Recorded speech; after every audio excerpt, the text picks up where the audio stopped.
I want to talk about how we fund science, especially in the United States, and why we fund science. And I'm going to show you an experiment and a story. So this goes back to around 1888, somewhere around that time. There was a guy and he was studying, his name was Hertz, maybe you've heard of him before, and he was studying a device like this that I built. It's a little bit different. It's a spark gap generator. So the basic idea is that when this is connected to the battery, it makes a spark. You can hear it. And you can hear it actually on my radio too, on the AM radio.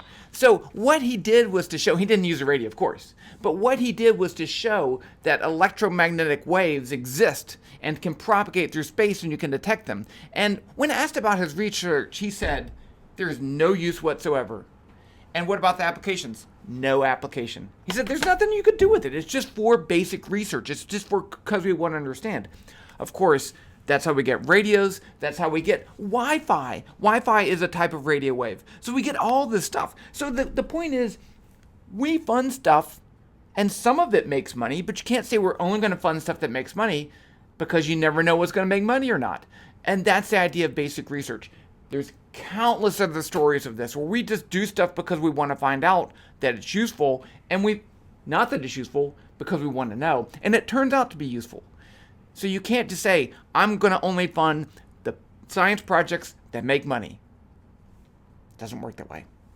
And if you want to know more about this spark gap generator, and it's kind of fun and kind of cool, I can show you how to do that later.